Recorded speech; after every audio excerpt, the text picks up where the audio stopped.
ইব্রাহিমের জন্য এমন ঠান্ডা হয়ে যাও যে ঠান্ডাটা ইব্রাহিমের জন্য শান্তিদায়ক হয়ে যায়। এই আগুনকে শান্তিদায়ক যিনি বানান তিনি কে? তিনি আল্লাহ। সকলে বলেন তিনি কে? তিনি আল্লাহ। বলতেছিলাম পৃথিবীর সমস্ত মানুষ নেককার মুমিন বদকার নেককার যখন সবাই জাহান্নামে যাবে মুহতারাম হাজিরিন, যদি ওই নদীর মতো হয় লঞ্চ আজকে ডুবে গেছে, আমি সাঁতার জানি না, আমার কাছে কোনো বাহন নাই, মেরে মুহতারাম হাজিরিন কি হবে ওই সময়ে যদি আমি সাঁতার দিয়ে আল্লাহর জাহান্নাম থেকে পার হইতে না পারি?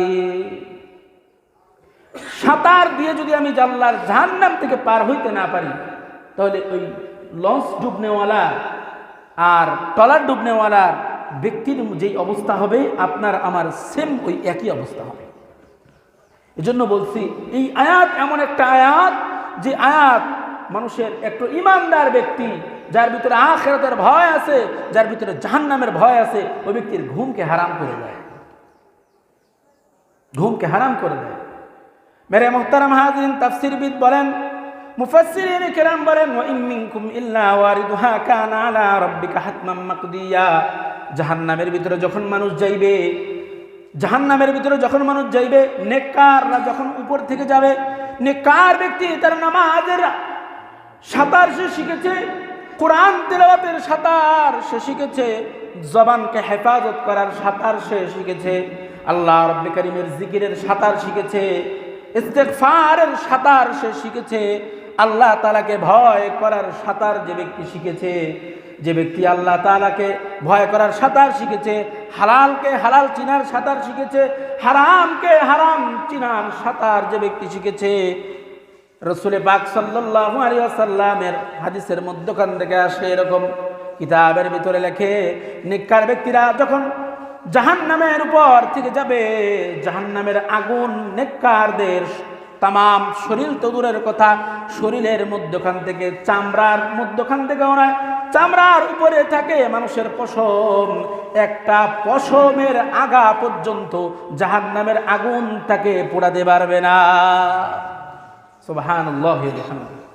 জাহান্নামের আগুন ওই মুত্তাকি ব্যক্তির, নেককার ব্যক্তির একটা পশম, শরীরের একটা পশমের আগাও পুরাইতে পারবে না, একটা আগাও পুরাইতে পারবে না। কেন? এই সম্মান পাওয়া যাবে আল্লাহর হুকুম মানার মাধ্যমে, এই সম্মান পাওয়া যাবে নামাজের মাধ্যমে, এই সম্মান পাওয়া যাবে নেক আমলের মাধ্যমে। আমাদের সমাজের ভিতরে অনেক ব্যক্তিরা এমন আছেন, নামাজে দাঁড়ায়, নামাজে দাঁড়ানোর পরে কিভাবে নামাজটা পড়ে এইটাও জানে না।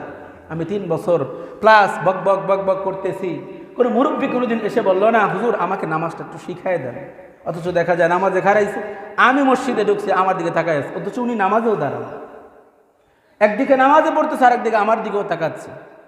মেয়া কিয়ামতের ময়দান এমন ময়দান যেই ময়দানে কোনো অজুহাত আল্লাহর কাছে চলবে না, কোনো রাষ্ট্রনায়ক আল্লাহর কাছে কোনো অজুহাত দিলে অজুহাত নাকচ, কোনো ব্যক্তি যে কোনো ব্যাপারে, কোনো মহিলা হোক, কোনো পুরুষ হোক, কোনো বাচ্চা হোক, কোনো ব্যক্তির কোনো অজুহাত আল্লাহর কাছে চলবে না।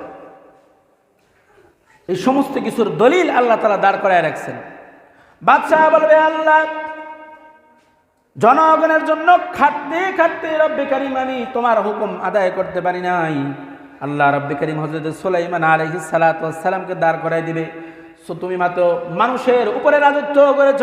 হযরত সুলাইমান শুধু মানুষ নয়, মানুষের উপরে রাজত্ব করেছে, জিনদের উপরে রাজত্ব করেছে, প্রত্যেকটা মাখলুকের উপরে, যত মাখলুক আমি দুনিয়াতে তার করায়ত্ত দিয়েছিলাম সকলের উপরে রাজত্ব করেছে। এই রাজত্বের জীবনে আমার হুকুমের মধ্যখান থেকে বিন্দু পরিমাণ একটা হুকুমও ছাড়ে যায় নাই। মহিলারা বলবে আল্লাহ হিসাব ছাড়া সন্তান, পরিকল্পনা ছাড়া সন্তান আল্লাহ তুমি দিছো বলে ফালাই নাই।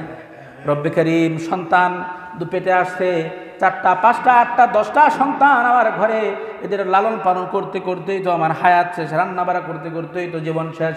ইয়া রব্বে কারীম আমি তোমার ইবাদত এই কারণে করতে পারি নাই। আল্লাহ রব্বে কারীম হযরত আসিয়া আলাইহিস সালাতু ওয়াস সালামকে দাঁড় করায় দিবেন। তোমার তো শুধু কয়টা মাত্র সন্তান। হযরত আসিয়া ফেরাউনের মতো জঘন্যতম স্বামীর করায়ত্ত থেকে আল্লাহর হুকুম পালন করতে পারতো না।